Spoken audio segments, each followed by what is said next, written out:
Bonjour. Je parle souvent dans mes messages du matin sur Facebook de l'importance de créer de nouvelles habitudes et d'ancrer de nouveaux mécanismes plus positifs afin d'aller mieux. D'ailleurs, si ce n'est pas déjà fait, vous pouvez aller sur le site corps-et-cœur.com, télécharger gratuitement l'e-book 21 jours pour prendre de nouvelles habitudes et aller mieux. Dans cet e-book, je parle de plusieurs facettes de notre vie qui, en ayant conscience et en remplaçant nos mauvaises habitudes par des bonnes, nous permettent d'aller mieux et de changer notre vie. Pour acquérir de nouvelles habitudes positives, il suffit de les pratiquer assidûment au moins pendant un mois. Parce que lorsque nous commençons à diriger notre attention dans une nouvelle direction, notre cerveau commence à créer de nouvelles connexions entre les neurones. Et plus on nourrit de notre attention la nouvelle direction choisie, plus ces connexions se renforcent et s'activent facilement. Si je prends une image, les petits chemins deviennent des routes à force d'être empruntés. Et en plus, ce qui est super, c'est que de la même façon que votre cerveau va créer de nouvelles connexions à force de répétition, il va également supprimer des connexions qui ne sont plus utilisées. Comme s'il désapprenait et qu'il brisait des connexions neuronales anciennes. Si je prends mon image de tout à l'heure, l'herbe repousse sur les chemins qui ne sont plus fréquentés. Vous l'avez compris, l'important est l'attention que vous portez aux choses. Si vous passez vos journées à vous concentrer sur ce que vous ne voulez plus, ce qui est négatif, vous le renforcez. Pour changer de vie, il est important de porter votre attention sur autre chose, des choses positives. Portez attention sur ce que vous voulez dans la vie. Au lieu de vous concentrer sur les choses qui vous empêchent d'avancer, vous pouvez vous concentrer sur des choses qui vous permettent d'être une meilleure version de vous-même. Au lieu d'imaginer des scénarios qui ne se produiront probablement jamais, méditez, nettoyez votre esprit. Concentrez votre esprit sur le maintenant et utilisez votre énergie mentale pour des choses bonnes pour vous. Par exemple, si vous voulez l'abondance financière, arrêtez de vous focaliser sur le manque. Arrêtez de parler que de votre manque d'argent. Mais regardez plutôt ce que vous avez. Soyez dans la gratitude pour tout ce que vous possédez déjà. Si vous voulez une vie heureuse, pleine de joie, focalisez-vous sur tout ce qui vous apporte de la joie. Évitez tout ce qui vous met dans des émotions négatives. Par exemple, le journal télé, les films violents, effrayants, des personnes négatives. Si vous voulez la santé, arrêtez de ne parler que de vos maladies et de la maladie des autres.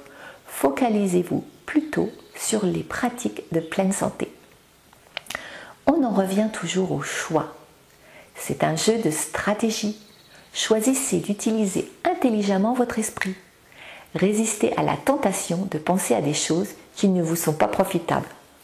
Par exemple, si vous ruminez du négatif, si vous êtes dans la critique, le jugement, si vous procrastinez, changez de cap et choisissez ce que vous voulez renforcer et portez votre attention dessus.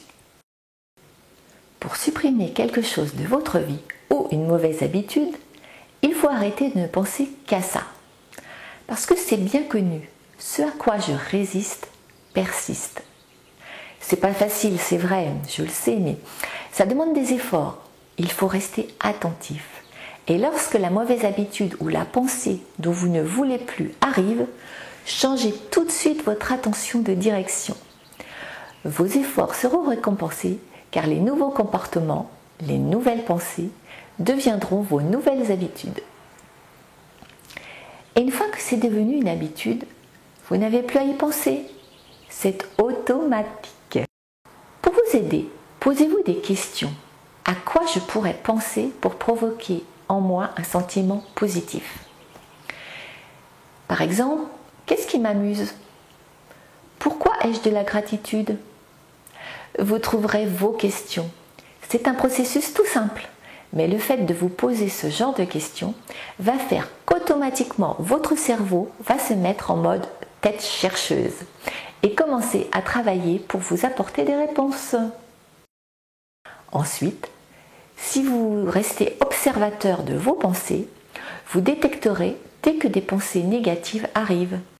Alors vous pourrez changer votre attention et penser à ce qui vous fait du bien. Et vous verrez au fur et à mesure, ça va devenir une habitude. Et vous ne penserez plus que positivement. Et ce qui est magique, c'est pendant que vous vous focalisez sur des choses positives, les connexions neuronales des anciennes habitudes vont s'effacer de plus en plus. Elles seront éliminées tout naturellement.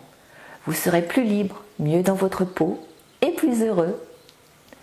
N'hésitez pas à poster des commentaires pour nous donner votre avis. Et surtout, ne croyez pas tout ce que je vous raconte sur parole. Expérimentez-le. C'est en faisant vos propres expériences que votre vie changera. Je vous dis à très bientôt sur le site corecker.com et je vous souhaite une magnifique journée. Pour changer sa vie et aller mieux, il faut changer sa façon de penser. Il faut arrêter avec les croyances limitantes et il faut partir le matin avec une belle intention. Retrouvez-moi tous les matins sur Facebook. Je vous y poste un message inspirant, une citation, une courte vidéo, un extrait de livre, afin que vous commenciez votre journée du bon pied, avec une belle intention pour votre journée. N'hésitez pas, abonnez-vous, vous trouverez le lien sous cette vidéo. À bientôt!